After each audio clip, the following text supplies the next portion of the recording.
That'll bring us down to Larry Dixon and J.R. Todd.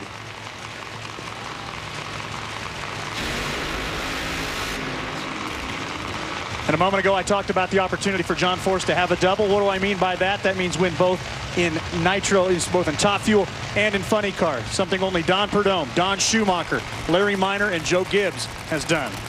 Like I said, if that does happen, that John Force interview is going to be something nobody's going to want to miss. But right now, we're going to focus on this final pair of top fuel dragsters with Larry Dixon and J.R. Todd. Larry has been able to win up here on the mountain twice, driving for Bob Vandergriff right now, and Mike Guger's been doing a good job. J.R. Todd does not have Connie Coletta here this week, and he's basically phoning in the information to James Riola, and they've been working in that last run they made in the second round. I think stepped up, made a nice pass. It certainly was their best. And now you see Robert Hyde already back into the pits as that team will descend upon the Automobile Club of Southern California car and begin what is a short turnaround in preparations for, again, live finals. You mentioned Dixon's 2 wins in Denver. Well, they came way back with the Snake, Don Perdome, who I just mentioned, Dick LaHaye era. Yeah, Dick LaHaye knew how to run up here on the mountain, too. So Brittany Force awaits the winner of this matchup for the top fuel final.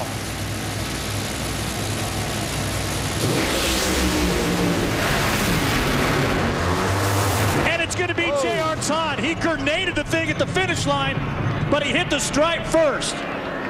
So Bob Vandergriff, oh so close to having his cars race each other. Both of them get knocked out, and it's going to be Brittany and J.R. Todd in the top fuel final. You know, you think with the thin air up here, you know, you wouldn't be seeing all this damage, but it's very, very hard to run up here. And a lot of teams, sometimes they all take a little bit of fuel away. And a lot of times you think you have to, and sometimes you don't really need to take that much fuel away. Sometimes it goes lean on the top end. And that almost looks like a lean condition. Backfired the supercharger big time just as JR was approaching the lights. Well, you got to like J.R. Todd's chances based on Coletta racing up here on the mountain, where Scott, Connie, and Doug have all grabbed wins, and now J.R. Todd will have the opportunity to do it for the first time with Conrad Coletta. Remember, though, he has won up here on the mountain when he saluted Tony Schumacher after that big win. Team Coletta has done well here in the past, but as you can see, we saw the replay. A cylinder was out on the left side of that engine, so that probably contributed to knocking that supercharger off too. So what's at stake?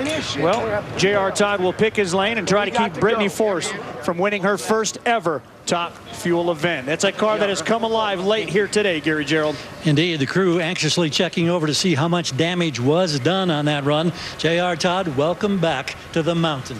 Yeah, I'm starting to like it up here on the mountain. It's been a while since I've been here.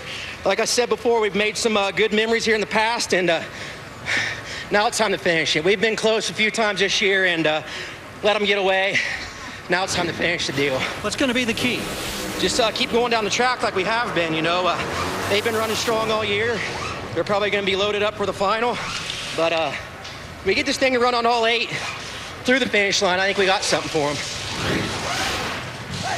If you look on the countdown clock in Robert Hyde's pit, you'll see they have been in here for 2 minutes. So, Mike Neff, not a lot of time to digest the information from that run. What do you need to do, though, for the final?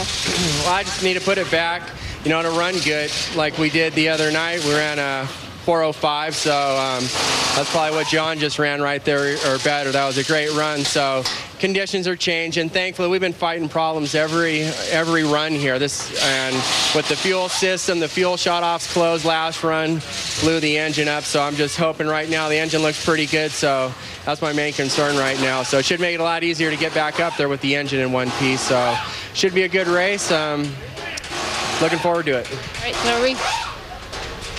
Well, right now it is the calm before the storm. There is a big storm brewing here at Bandimere Speedway. It's the live finals, which will come up as soon as these cars and crews get them turned around and bring it back to the starting line here at Bandimere.